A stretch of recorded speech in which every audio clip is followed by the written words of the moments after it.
Hi guys, welcome to Antique Sprinklers. If you've been watching our series on the history of the Buckner Rocker Jet, first, thank you.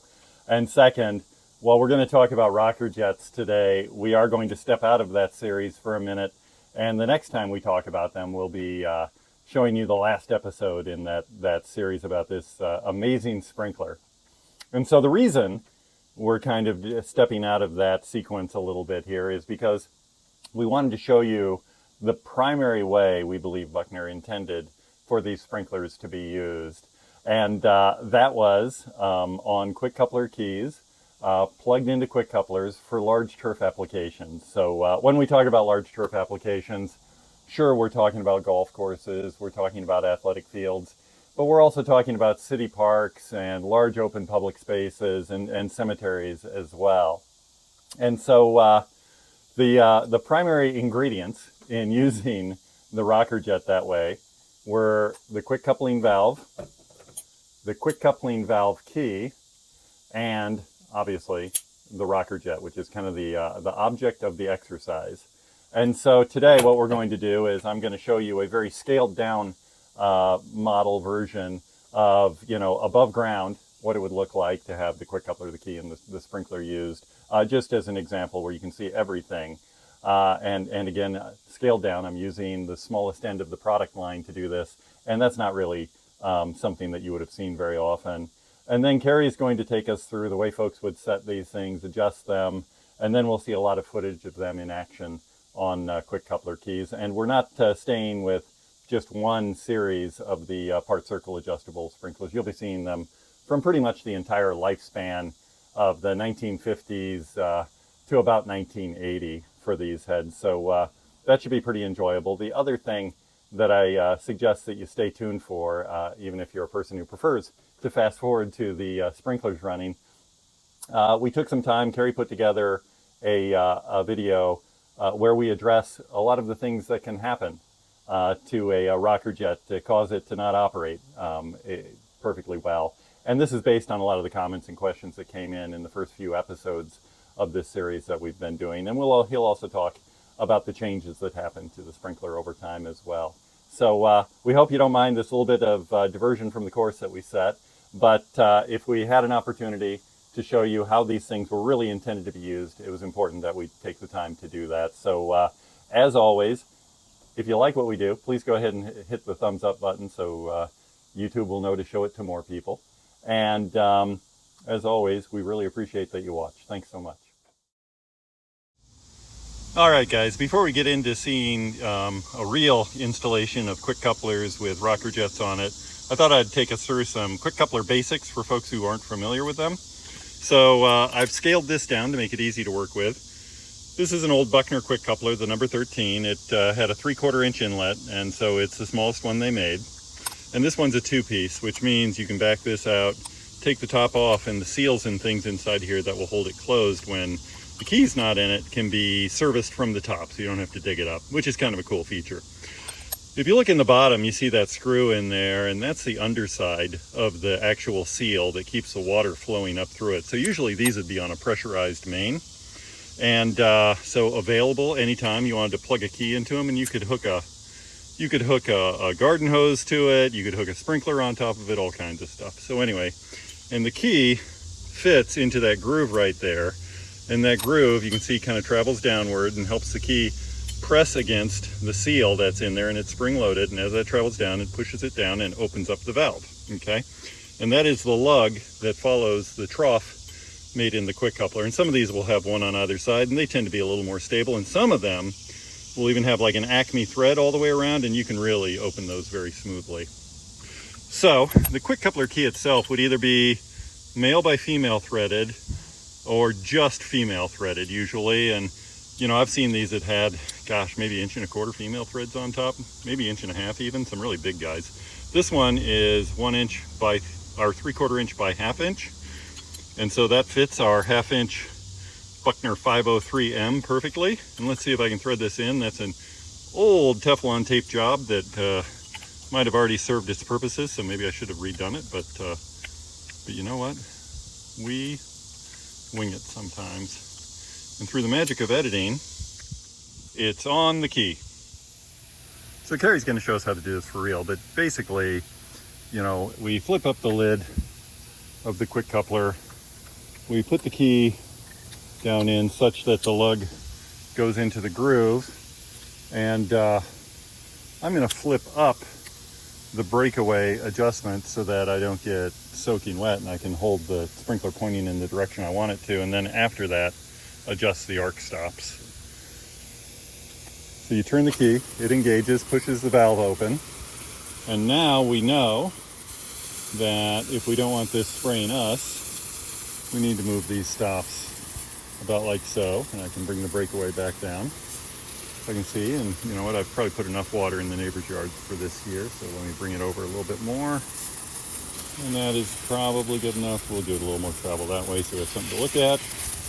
And let me back this up a little bit and see what happens.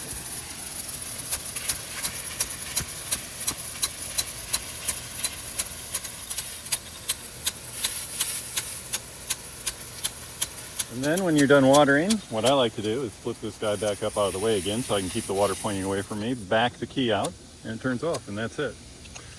And I might be the first person to daisy chain quick couplers together like this. Anyway, let's get on with the rest of the presentation. Good afternoon.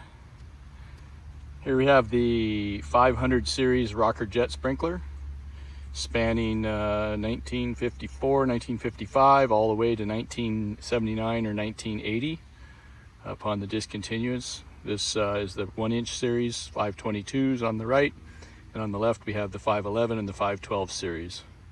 My purpose here is to showcase this head, the differences in the designs from beginning to end, and talk about their intended use as a good quick coupler sprinkler, as being a very rugged, lightweight, easy to use, easy to set, and easy to operate head. Very good for quick coupler use. Here we will start to discuss, and I will use the 3/4 inch series to show the differences. Right here we have two 511s and quite a few differences. 511 here on the left is 1954 or 1955 likely, and the one on the right over here is 1956 or sometime 55. This head here is the original series, probably the prototype and first few production units. The one on the right carried on through production. The one on the left has a sand cast bearing. It says patent pending on it. This was a carryover from the ag bearings that were used on the full circle heads and some of the dual action wedge drives. More of a troublesome bearing. Had little vent holes on the side, they tend to leak. This head has the thumb nut friction to adjust and set the arc stops. Both of these head are full part circle with slip pin. The slip pin was primarily used to allow this to either be a full circle head or a part circle head. And the primary application is for quick coupler use. You want to put it into full circle operation to be able to spin the quick coupler key without having the sprinkler head spin all the way through. The primary differences on these two heads is the body. On the original 511 is a shorter body. The one on this second generation is a longer body. The difference here is the early one has a jam nut. I believe this is either due to the spindle being a straight thread, and the jam nut is used to tighten the spindle to the body so it will not unscrew during left-hand operation. And I believe the one on the right has got a tapered thread. The other main difference between these two heads is the lower trip assembly. It's more detailed and much lighter, less heavy duty on the original head, and the 511 production head became much more robust. Also, originally these heads were sold with just a short milled straight nozzle, and they had the optional spray maker attachment on them. The second generation of the production generation of the 511 has the arm stop, this one with a rubber bumper on it to limit the arm movement. Those are the primary differences. Production version has which I believe was the start of the GDG bearing. This one actually says patent pending on it. I do not believe they received their patent for the GDG bearing at this time. Moving on to the 512, about 1958, or 57, 58, the 512 came out. We have the original 512 here, which still used a slip pin trip, and most likely the same exact casting for the lower trip as the 511. Same body as the 511.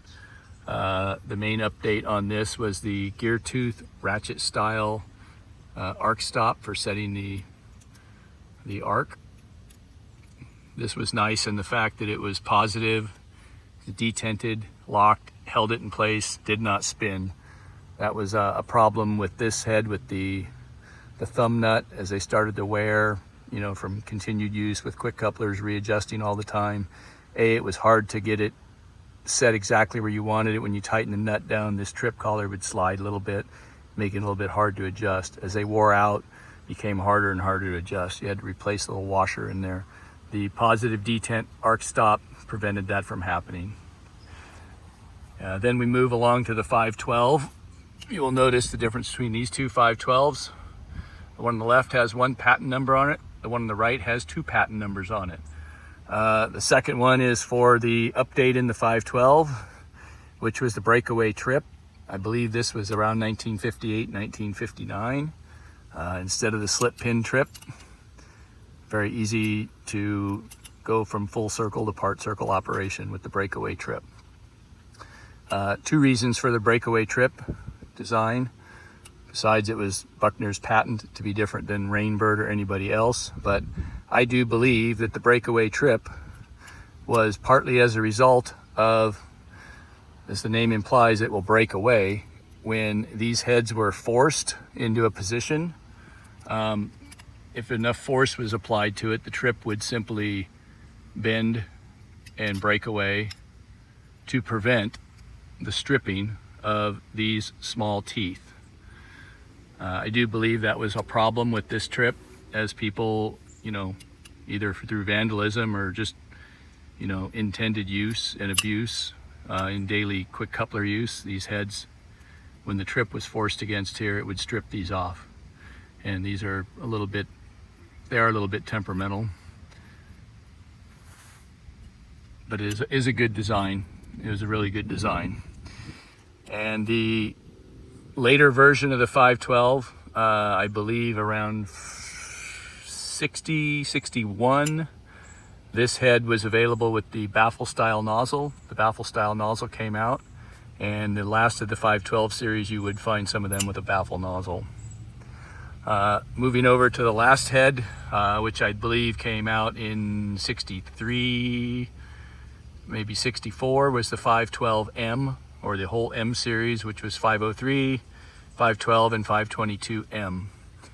You will notice there's no longer any patent number on it, other than patent pending for the nozzle.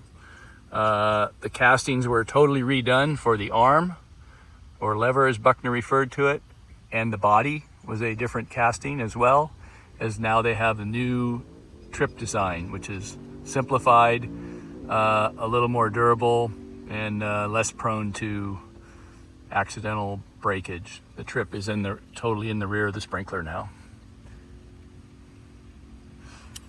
Still has the arm stop on it. This is a breakaway full part circle trip as well. And there you have all generations and the differences of design and construction.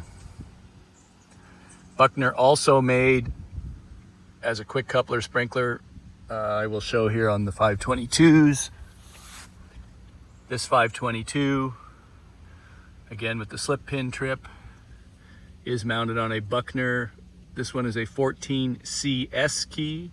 The CS key, as you will see, has female threads on it. Made it very easy to put a rocker jet directly into it, or any other male threaded sprinkler.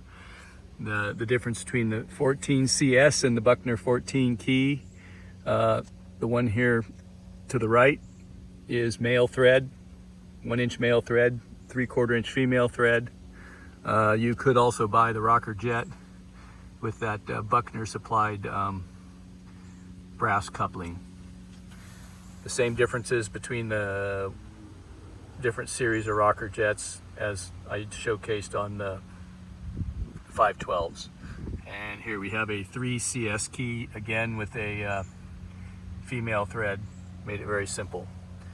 This head, I do believe, was intended for quick coupler use as it was designed. It's a lightweight head with the aluminum arm. The aluminum arm also is more rigid than brass, as the arm alignment with the stream and the different aspects of as the arm moves left for left-hand operation to the right, and you can see that they do not particularly line up exactly the same on both sides. There is question sometimes as to why they turn faster one direction than the other. This has to do with the alignment of the yoke in the stop down there. It could have to do with either wear and tear over years of use, or just simple little differences in machining when the heads were built. I believe a lot of this was taken up with the M series. They made them a little bit more reliable and more robust. It was a very good head, especially the 12s and the 22s. But you know, this head, if the arm doesn't quite line up just right, sometimes they will short stroke and they won't turn as fast one way as the other. Primarily, the arms are designed the same. It is meant to go, you know, even rotation speed in both directions. This part right here of the arm is, where my thumb is very critical. You'll see it is actually ground a little bit to a point, and that is because it has to cut the stream and pull into the stream. You know, this does not drive by impact, so it impacting doesn't drive it, but it has to cut through the stream to split the stream of water and direct the stream to either side of the spoon, and that is what provides the driving force. So if you find one that doesn't turn the same speed both directions, it's most likely like this one. It is not moved. This one almost hits the side of the arm on the nozzle versus this side. This head's probably spent more time in this direction. You know, these pieces right here, in fact, you can see on this particular head, you look down in there, it is worn more, and even right here, you can see that little imperfection in the brass. That's just years of use and abuse. These heads live a good long life if they're taken good care of, but in quick coupler use, being, you know, installed and removed and installed and removed maybe is, you know, 10 times a day into different quick couplers, used on a daily basis, set in the back of a golf cart or Cushman vehicle driving around on a golf course or around a park, or thrown in the back of a pickup truck, tend to be piled on top of each other and dropped on the ground, kicked, stepped on. It takes its toll. Many of these sprinklers I have are well worn out. I hope this provides some good information on the rocker jet sprinkler.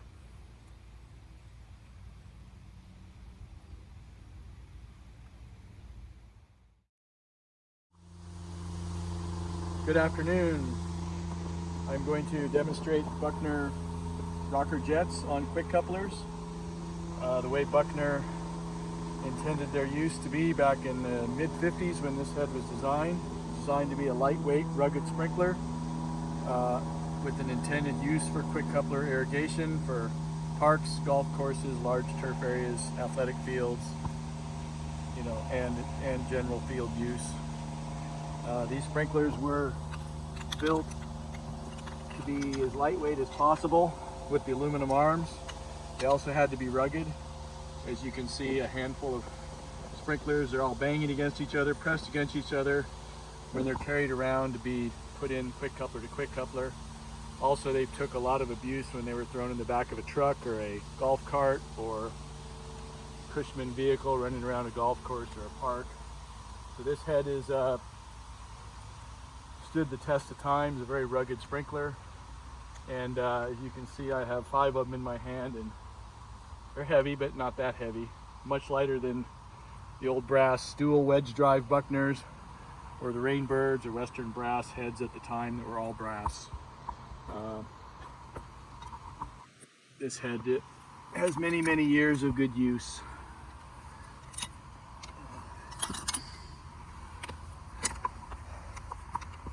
Hold the arm open, you'll make sure it's in full circle operation. This has got the breakaway trip on it. The reason you put it into full circle is so you can screw the key all the way in, lock down the trip. We will set the arc.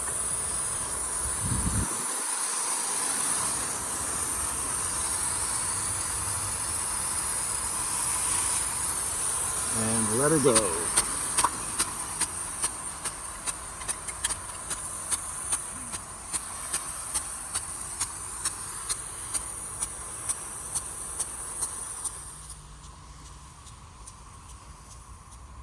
Back in the 50s and 60s, this was the primary type of large area irrigation done for large fields and stuff, as it's quite economical.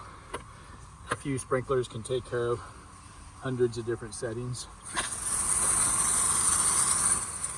This is the old style slip pin trip. Very important that the pin is up, putting it in full circle operation. You'll notice this one slides down. This was, I believe, the primary reason for the breakaway trip, because as you turn this, it's going to intersect the arc stop and break. This one here is already broken and spins.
This head's got a 3 CS key, an 1.25" key, the double lug. So I have a adapter to adapt my number 44 quick couplers.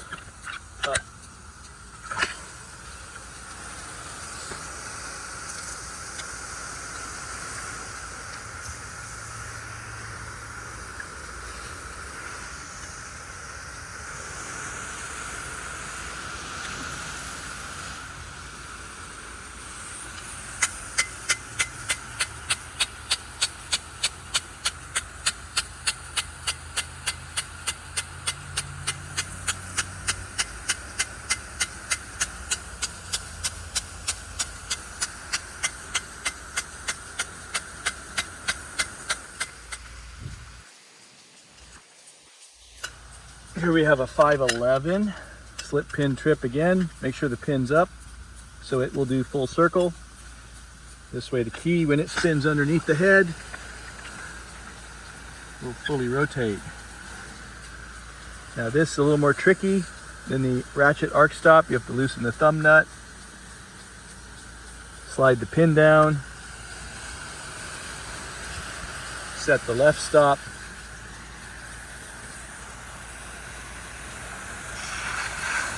set the right stop, and then carefully tighten it. And you'll notice when you tighten it, they want to spin. This is the problem and the difficulty of having the thumb nut arc stops used in quick coupler operation. Not impossible, just a little more difficult and not as user friendly. And I believe this is what invented the Buckner to come up with the ratchet type arc stop.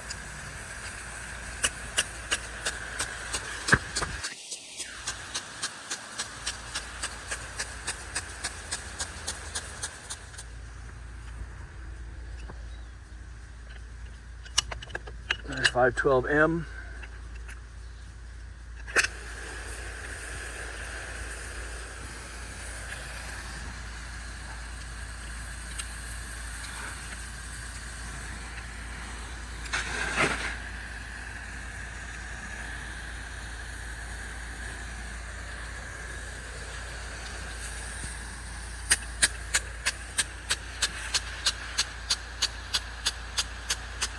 You'll also notice the baffle nozzle on the M series and the later standard series prevents the sides. There's still side splash from it, as you can see coming off the side, but unlike the unbaffle where it shoots straight up, this puts it under a little bit more control.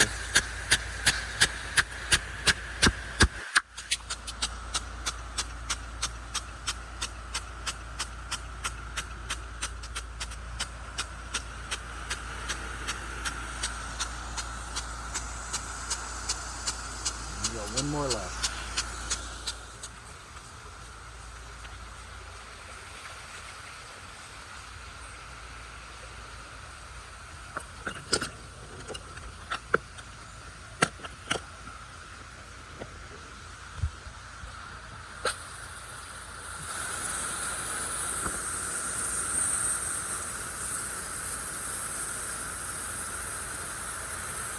It's got a very leaky bearing on it.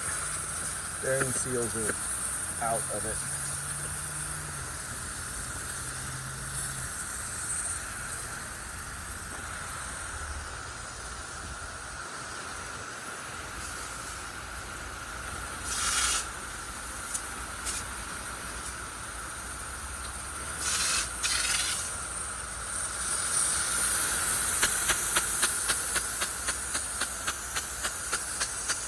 You'll notice the increased amount of side splash from these heads.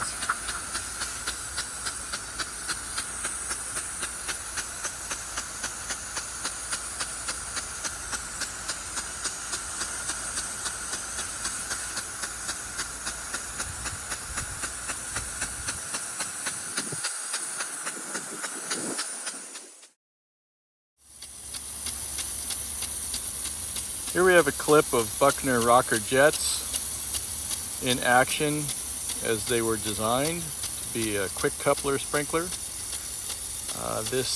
Remember this head came out in the mid-50s. Most irrigation for large turf applications was done manually, either with quick couplers and or hose end sprinklers. This head was popular on roller bases, but very popular on quick coupler keys for quick coupler systems. This head here is a 512. It's a breakaway trip. This would be a mid-60s head. Yeah, early 60s head. 512 is probably the best performing of all the rocker jets. Most consistent. Seems to have the best longevity. Although A lot of 522s were pretty heavily abused on quick couplers, being beat around and picked up and dropped and thrown in the back of a Cushman vehicle driving them around. This one has the ratchet trip for the arc adjustment. It was a good design. However, I think this was probably a little bit of problematic for Buckner, as the little locking dog that connects it to the inside of the bearing would tend to corrode, and then the whole collar with the ratchet will spin and will not hold the arc. So it's a great idea as a positive detent for arc adjustment. The other downside of it is did make it somewhat troublesome to try to get the arc set just perfectly in every location on a quick coupler. Depended on how the quick coupler key bottomed out. But back in the day, water was fairly cheap, and nobody seemed to be too concerned about it.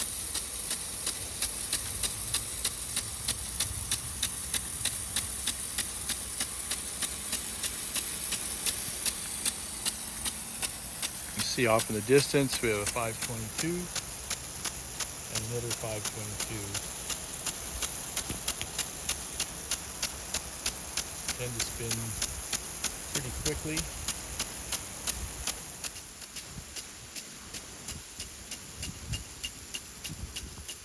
Early 60s 512, the breakaway trip on a quick coupler. Doing supplemental watering here. This head was fairly rugged and lightweight, and this is what it was designed primarily to be used as a quick coupler sprinkler.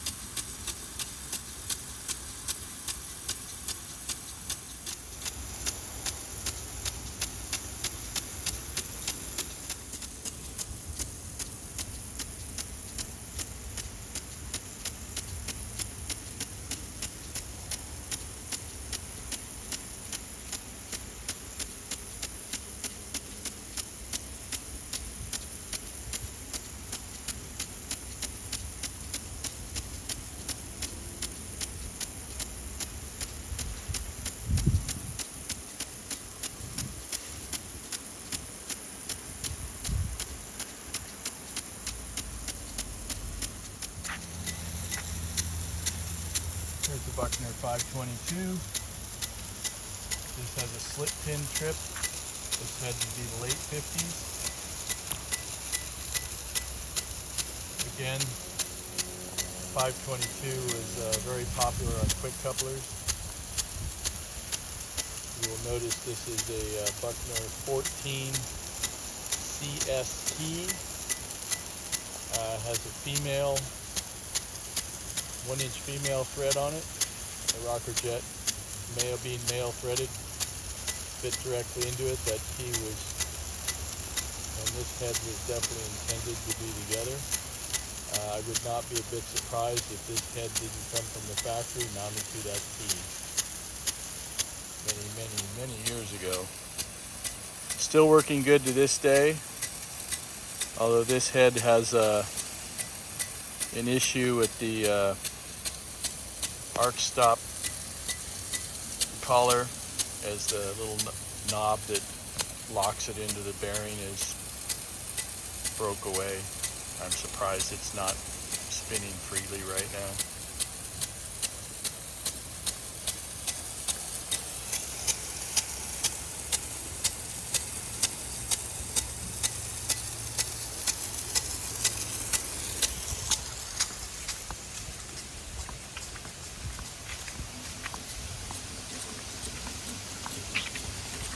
Another 522.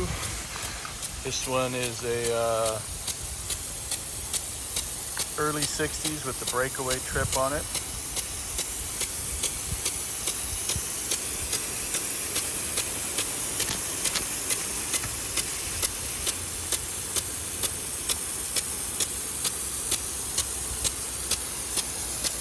Again, I think this head came from Buckner on the quick coupler key. As that coupling, that brass coupling that's connecting them, was something Buckner provided.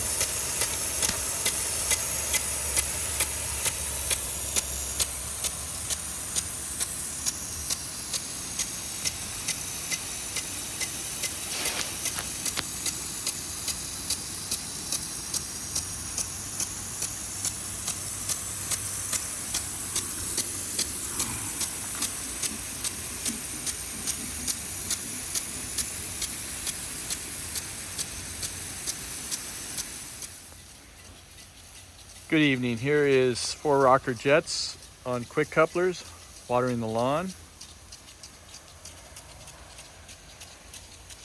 Here we have a 512.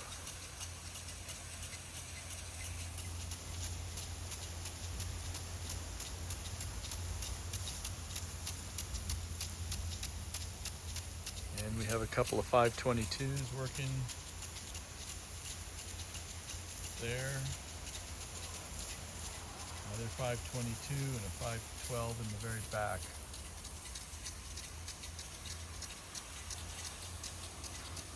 In the mid-50s, this was Buckner's go-to sprinkler for quick coupler irrigation. Likely to compete against the turf bird.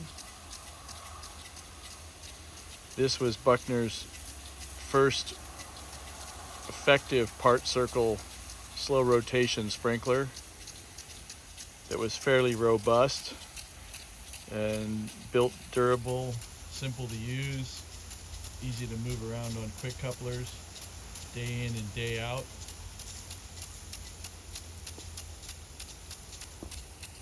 Easy to adjust for setting them up in the many different locations. This is a very effective part circle sprinkler for watering parks, golf courses, other large area fields, etc. The 522 is probably the mainstay. It was a very rugged sprinkler head. See a lot of 522s on quick couplers. A lot of them you see these days are fairly beat up from heavy use, being thrown around and dropped and kicked and everything else on quick coupler use. The thumb adjustment screw on the 501, 502, 511, 522 was to make it easy to set the arc in multiple different positions for different locations on quick coupler keys. Then they went to the ratchet type arc stop. It was a positive lock. Definitely a better setup for quick coupler use. The downside to it was that after a while, the little locking mechanism that secured it to the spindle of the bearing would corrode, and then the whole cylinder with the ratchets would spin and prevent you from keeping an arc setting on these sprinklers. This head, being aluminum and brass, made it considerably lighter than the all brass sprinkler heads of the day, which I do believe was a primary reason that it was designed for quick coupler use. Besides, it was Buckner's first effective part circle sprinkler.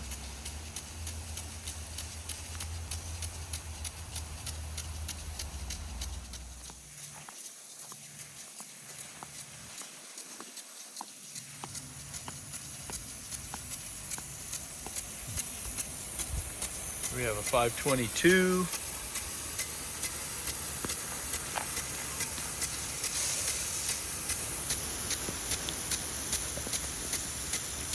Head would be the early 60s with the breakaway trip.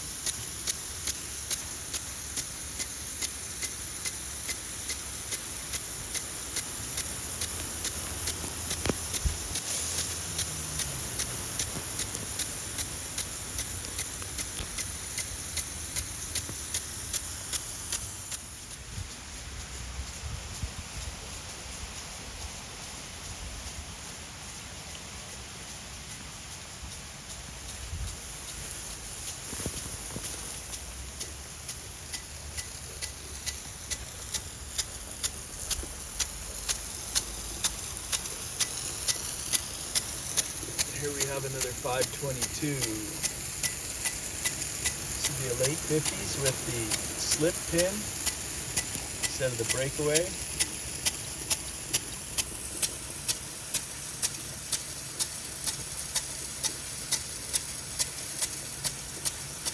Still running good after all these years, 60 years later.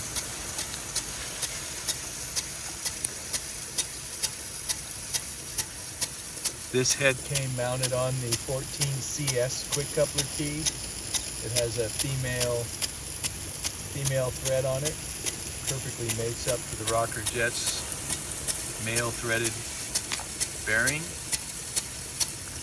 I would be very surprised if this Rocker Jet and quick coupler key didn't come together from the factory, as this head was very popular in quick coupler use.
.5 time. It's garbage. Let me see. It's a video. Okay, wait, we're Oh, cutting. video. Shut up.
Shut up!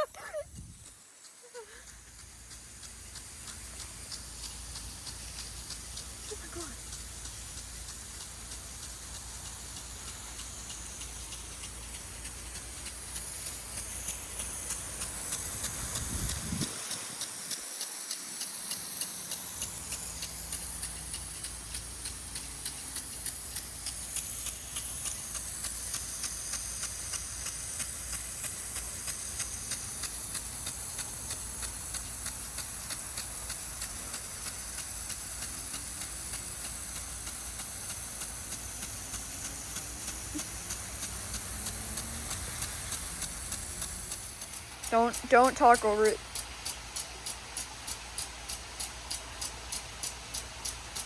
Here's a 511, an original 1955 511. It has a 532nd nozzle on it, no spray maker attachment, and you will notice this one turns fairly slow, which is kind of unusual for rocker jets.